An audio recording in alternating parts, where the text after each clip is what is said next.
Welcome to Functional Philosophy, the show in which I, Garrett Mayer, explain and apply Ayn Rand's philosophy, Objectivism. If you'd like to ask me a question on Objectivism or its application, message me on Twitter or Discord and we can set up a 2-hour discussion, because as we all know, we need more Objectivist content on YouTube. And my last name is spelled M as in metaphysics, A as in Ayn, Y as in Uran, E as in egoism, and R as in rational.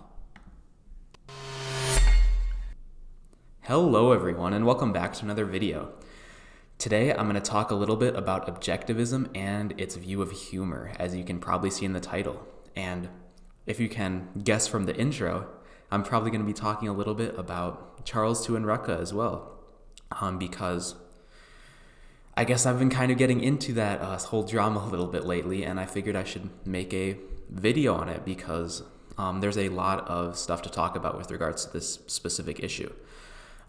So to begin with, I'll just lay out the basic position on humor that Objectivists tend to have, and I agree with this. Definition largely too, because it's Objectivism, and Objectivism is right about everything. So let's get into it. So the basic view of humor that Objectivists tend to have is that humor's role or laughter's role is to deny something metaphysical significance. So basically, you laugh at something if it seems unreal, or to make it seem unreal. And this is why racist jokes are funny, or this is why these other jokes like this are funny, because you're laughing at something that you want to deny metaphysical significance, something that seems unreal. Like the whole racist mentality seems so unreal to me that it seems funny that somebody could espouse these sort of things. And largely that sort of mentality in general seems really funny, and absurdity in general is the main principle that I find to be funny when it comes to comedy. I think in general that is the principle behind why I like certain types of comedy. Something that seems absurd, something that seems unreal. I laugh at it, deny it metaphysical significance, and it seems very unreal. That's why I like racist humor, and that's also why I like Rucka's music. Because what Rucka does in his music is he creates these sort of absurd personalities that are just really extreme in one sense, or really funny in one sense, or just some really weird, absurd situation, like the whole Treat Jews Better song, where it's like, oh, Hitler's coming back and apologizing. It's like a really absurd sort of thing to imagine. It seems really unreal, and it's funny in that sense because it seems unreal. Same thing with a lot of his racial humor as well. It's kind of laughing at racism as well. It's laughing at racism, kind of denying it a sort of metaphysical significance. It's making it seem unreal, because for me, I can't really imagine thinking that way. I can't really imagine the whole sort of the whole racist mentality. It seems very funny to me. And it's the same thing with almost all of Rucka's music. Almost all of his music seems to be laughing at absurdity, laughing at something that seems unreal. And I think that definitely is applicable to, or I guess it's definitely funny under the objectivist interpretation of humor. The idea that you're denying something metaphysical significance, the idea that you laugh at the unreal. And basically because of that, I'm a fan of Rucka's music. Now, I think one issue with Rucka in this regard is he doesn't seem interested in defending his music. He doesn't seem interested in giving some sort of justification behind his humor. And the issue with that is because humor is an emotion. It comes from somewhere. There is a source to, there is like a subconscious source to why you feel the feeling of humor. And if the source of this is something irrational, by creating humor that appeals to that irrational side of your subconscious, you are appealing to the irrational. You're appealing to an irrational side of someone's subconscious, and your humor therefore is irrational. Well, maybe not therefore, but it's appealing to something irrational, and it's basically, if it's doing that, it's appealing to irrational subconscious premises, and the humor itself is not good humor because of that. So I think it's important to give some sort of reasoning behind why you feel this feeling of laughter, I guess, when you hear something funny. I think it's really important to understand the source of where humor comes from, essentially. Now, this isn't necessarily a criticism of Rucka, because I don't think most people think about why certain things are funny, and to create something funny, you don't need to understand fully why it's funny. You just want to create something funny. You just want to make people laugh, and that can be a really good thing as well. That's definitely a good thing. I mean, Rucka does it, and he creates a lot of value from my experience with his music, at least. So because of, I don't think that he needs to have this whole philosophy of humor behind his creations, because that's unnecessary. He's just trying to make people laugh. But I don't like the whole idea of saying that, oh, this doesn't need a justification. It's just like this humor that I'm creating. It's just going to be funny. Humor is just supposed to be funny. I mean, there's a reason why things are funny. There's a reason for emotions. Your emotions come from your subconscious premises, and if those are irrational, you don't want to create humor that appeals to those sort of irrational subconscious premises. That's not a very rational thing to do. So that's a little critique of Rucka, not really much of one, but I think there's an extent to which he sort of thinks about this whole issue of humor wrong. Maybe not completely, though, because he did seem interested to hear a sort of defense of his work from an objectivist perspective, from some of my interactions with him. So he seems not super opposed to it, but there's an extent to which some of the things he says seem to imply this sort of subjectivistic view of humor, which I'm not a fan of. So to the extent that he's done that, I critique that, but I don't think he entirely has meant to do that. I think Rucka's a very reasonable person. I think he's a really honest guy for the most part. From all of my experiences with him, he seems to be a very honest person. So yeah, I'm definitely a fan of his humor. I think there's a lot of good value there for pointing out the absurdity. He just needs to, I guess he doesn't need to, but I don't like the whole subjectivist sort of approach that he has at times with regards to humor.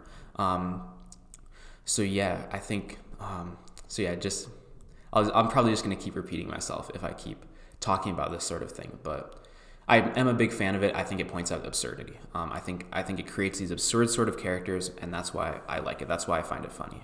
And that's basically my main principle behind humor, is absurdity. But yeah, now on to another sort of topic. This one more related to the other side of this whole controversy, Charles too.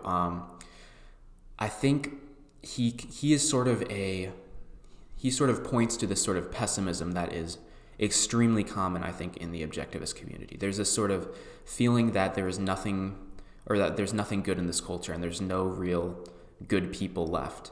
And it leads to this intense sort of pessimism that, in Charles II's case, he seemed to basically wind up at the bottom of a bottle because of that. And I think that's a really negative sort of way of looking at the world. I think there's a lot of good people left in the world, and the key is just to get out of the house and find them. It's really easy to fall into pessimism with regards to other people when you're just sitting at home looking at the internet. Because, the internet, there's a lot of bad, irrational people out there, and those are the people who get seen the most, essentially. Those are the people who are really outspoken. But most people really seem to value honesty, from my experience. That seems to be a big value that people have. And if people don't value honesty, I tend to avoid them and ignore them. That's basically the main way I judge people, is by deciding if they're honest or not. And if I think someone's being an honest person, I'm going to be friends with them. Because there's a lot of value to be gained from people, even if they aren't fully rational objectivist people. You're never going to find that. You're never going to find that. And I have as much critiques of the culture as anybody else. I have a lot of critiques of the whole way that people tend to drift through life and think really short term nowadays. But that's only half of my critique. The other half is the people who, this is something I've wrote about in my journals a lot, and not necessarily talked as much about on my channel, but my main critique of the world right now is it seems that everybody is either drifting, or the majority of people are either drifting or depressed. And the pessimistic people seem to fall into this depressed camp. They become very sad. They doubt that there's anything good for them in this world, and that's such a bad way to live. There's still a potential for happiness. We're not in the concentration camps yet. There's a lot of good people out there. And we're still free for the most part. There's still a lot of freedom to be had in the world. And we're also in a great age of a lot of innovation, a lot of great technology. And there's like the standard of living right now is so incredibly high compared to any other time in history. And there's a lot of people out there to go and meet and be friends with. There's a lot of good people out there. And I think people like Charles, the very pessimistic people, tend to ignore this. They tend to look at the culture through this lens of I don't know how to explain it, almost like or through this lens of there are no good people left. The culture is going to this really bad place, which is a conclusion that's possible to draw from a lot of like the objectivist sort of views of the culture right now, because it seems that things are going in a bad direction, especially politically, but culturally there's still a lot of good people left. I'm going to keep repeating that because I think that's a really important point. There's a lot of good people left if you go out and meet them. Most people are not philosophical people, which in this sort of culture is a very good thing. These are people that they, of course, accept altruism. They accept a lot of negative philosophies, but largely they want to just find things that make them happy. They want to live their life to its fullest extent. They want to live happy lives. And I think most people are largely honest. I think most people, I mean, from my experience, they tend to be very honest. And I've made a lot of good friends with people who I have almost no agreements with almost no agreements with philosophically or politically either. This is because, like, you don't need to be explicitly in agreement with most people to be friends with them. There's a lot more to people's spiritual values than like their sort of than the sort of like expressed values, the expressed beliefs of these people. There's a lot more to people than that, and I think honesty. If you look at people in terms of honesty, you're going to find a lot of good people out there. And I think there's a major problem with pessimism in the objectivist community, and this does relate to humor to an extent, because these are people that tend to have extremely high sort of intrinsic standards with regards to things like humor, with regards to things like vulgarity. Because I mean, the thing is, you're going to find a lot of, I guess, imperfect sort of people out in the world, but a lot of people are generally essentially good, and you can't. Also, holding this sort of irrational standard for humor, I think, is just completely wrong, and I think it's going to lead you to thinking a lot of people have extremely nihilistic taste in humor, and that's not a good way to think about things. But I think most people have a generally good sense of humor. From my experience, at least, I mean, I find a lot of things funny that people tend to say, and I don't find a lot of things nihilistic. I'm sure there's some examples of humor that is nihilistic or not good. I've probably had experiences with those in the past, but I think most people are largely good. And Charles would always say that he looks for the good in people and he tries to find good in them as much as possible. But he also seems to have these sort of weird standards where, like, if one sort of negative thing, if they do one sort of little negative thing, he tends to dismiss them entirely as irrational. I find that to be very pessimistic.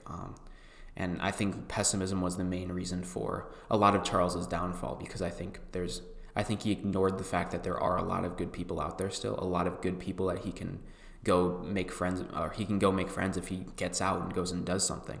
I don't know. I don't know as much about his life as to make those sort of claims, I guess. But he seemed to be a very pessimistic person, especially with regards to women, from a lot of the things that I've heard from him. But also, let me just add one caveat. I don't know how to pronounce that word. Caveat or caveat. One of the two. But he is. I gained so much value from Charles. He is the reason why I'm an objectivist today. A lot of the things that he said changed my life, absolutely. A lot of things he said changed my life. He is the reason why I am where I am today. But that doesn't mean that he is above critique. He had a lot of problems with regards to pessimism, and this led him to having really pessimistic views of the world, like the whole robbing a bank sort of thing. He had this such a low view of other people in the world that he thought it's okay to rob a bank. No, there's a lot of good people out there that you'd be stealing money from. These are not everybody is this super irrational person. There are irrational people out there. Maybe the large trends of our culture are irrational, but people don't accept those philosophies. There's a lot of good, honest people out there. You just have to go out and meet them. And even people with really bad philosophies can be extremely good people, because a lot of people don't take their philosophies that serious, which is bad if you're an objectivist, but it's good if you're anything else. If you don't take your altruism seriously, that means you're going to be more likely to be selfish and be an egoist, which is a very good thing. And I guess a lot of people, I think, are just generally fairly honest. That's my general view of people. Now let's get into the whole thing with regards to women, because I think this is actually something where I have a lot of feelings that I have in the past had a lot of feelings that are somewhat similar to the things that Charles has felt, or the things that I've heard he's felt. Like the whole idea that, oh, there's nobody out there for me. There's no good women out there. That's a sort of thing that I have experienced a lot of, that sort of feeling. And the issue, there's a lot of problems with that. There's a lot of problems with that, because it becomes sort of the self-fulfilling prophecy. If you don't think there's any women out there, you don't look for them. And I think that's the biggest problem. I think a lot of the reason why people are so pessimistic about finding women is because they are too sort of scared to get out there and go talk to women. And I guess that's something that I've struggled with even up till today, because that's something that I definitely need to get better at, and it's probably the reason why I don't really have a girlfriend right now, and I'm somewhat pessimistic with regards to love, and I've kind of been that way for most of this year.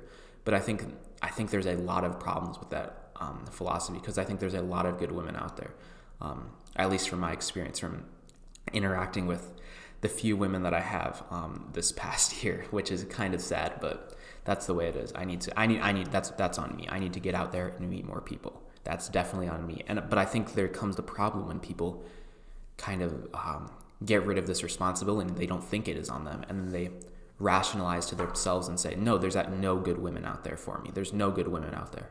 That's a really, really bad thing to say, because you're sort of rationalizing your pessimism. You're creating this sort of pessimistic view to rationalize for the fact that you are too afraid to go and talk to a woman, or you don't want to put in the effort to go and find a woman.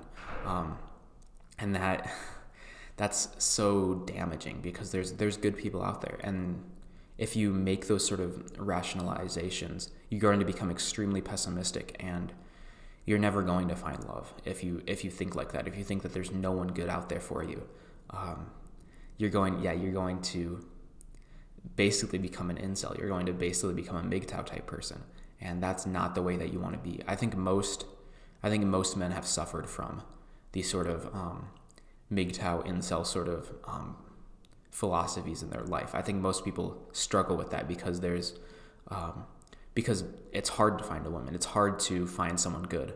But there's someone out there. There's so many women out there. And I think most people are honest, and I think most people are largely good. And I guess from my experience, I've found a lot of, I haven't found a lot of good women, but I've seen friends who found good women. I've seen good relationships before. And I know that that's something possible for me. So I kind of need to, I guess, I could go into a lot of stuff about my past, because I've had fairly bad relationships that I thought were going to be really good, and I thought were going to be really good people.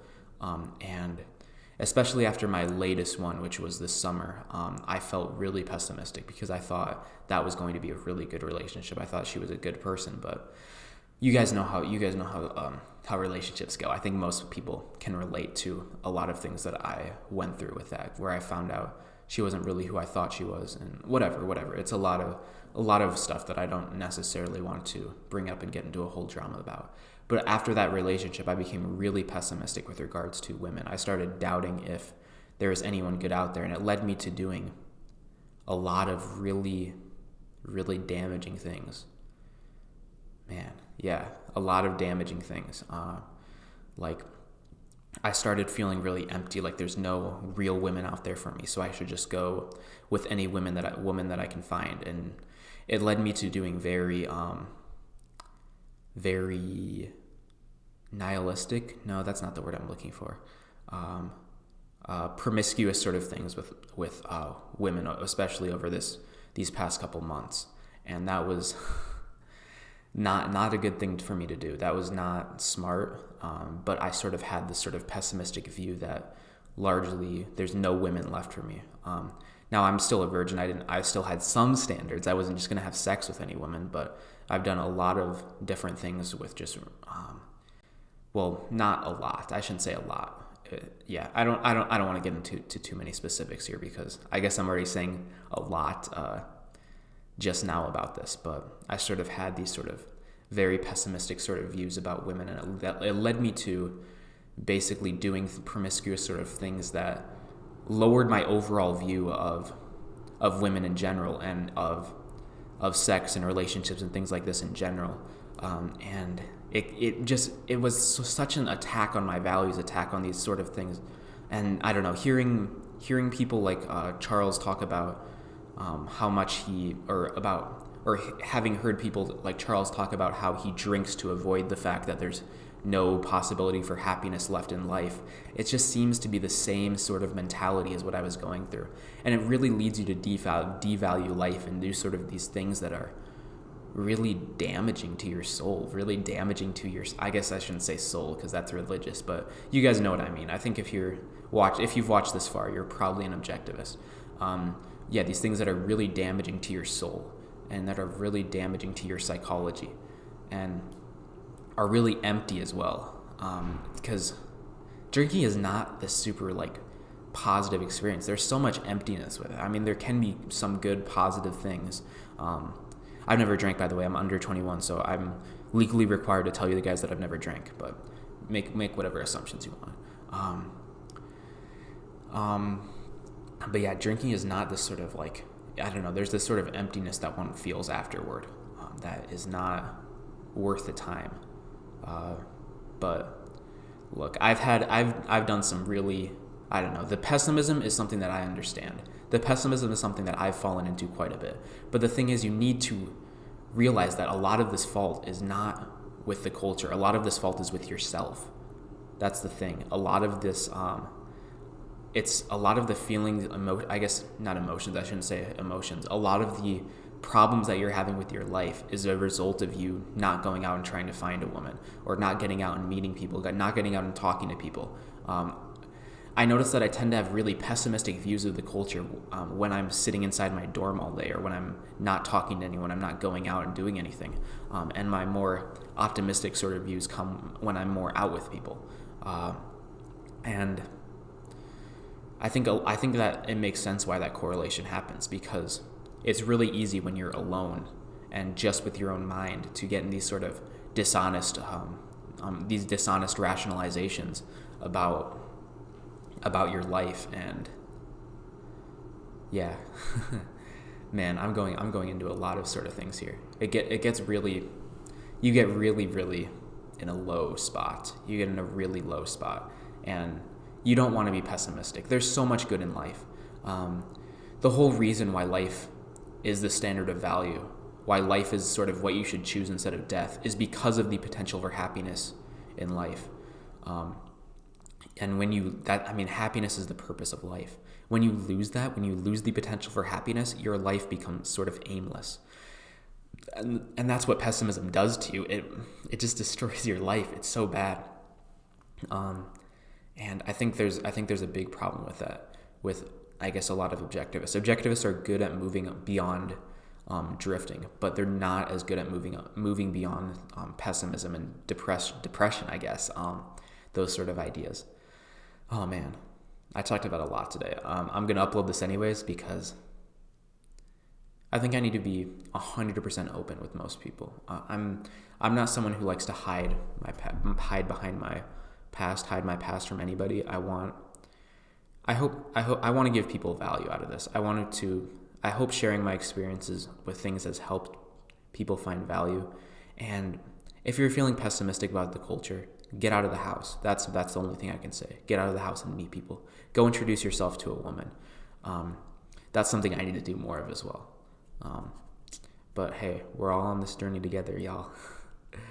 Man, good luck, everybody. I really do think that there's a lot left in life, a lot of good left in life, and like, go pursue women, go pursue your career as well. Go figure out what you want to do with your life. There's a lot of, you only have I only have like 80 years left, if depending on when medicine gets nationalized. I mean, the sooner medicine gets nationalized, the shorter I've left to live, but whatever. That's not a big deal. You're supposed to ignore that fact. Ignore politics. Stop focusing so much on the broader trends of the culture. That doesn't matter to you. It should not matter to you. Focus on your own life. Focus on what you can find in your own life. Go meet people. Go out and talk to people. Go introduce yourself to girls. Go pursue your career. Go do something that you feel is meaningful. Go do something that gives you meaning. And the happiness will come. The happiness will come. Be optimistic too, because this is life. This is all you have. This is really all you have here. And there has to be something good here for us. There is something good here for us. We can still do what we want for the most part with our life. I've never had an experience where the government's come in and stopped me from doing something. Now, there's a lot of things that could be better if the government hadn't stepped in and stopped other people from doing something. But I still have relative freedom. I'm doing what I want to do with my life. Nobody's stopping me from that. And look, and the woman of my dreams is out there. I know she is. She has to be.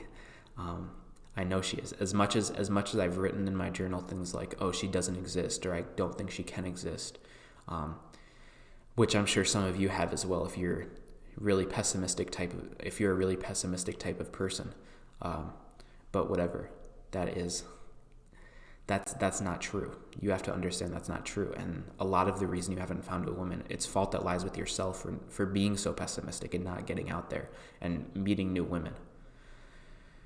But yeah, I think that is everything I wanted to say for today.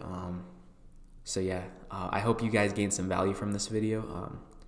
I certainly did to an extent, because I'm getting a lot of thoughts out there regarding pessimism especially. I think some people, I could have separated this into 2 videos because there's a lot to say on pessimism, and maybe the whole humor thing wasn't as important to this video. I think more of the important aspects of this video was the things with regards to pessimism. But hey, the humor thing's important too. It kind of made this a sort of overall discussion of this whole Charles II incident, which I guess is good to get out there. But yeah, I think that is all I have to say for today. Thank you all for watching, and I hope to see you all in the next video. Peace.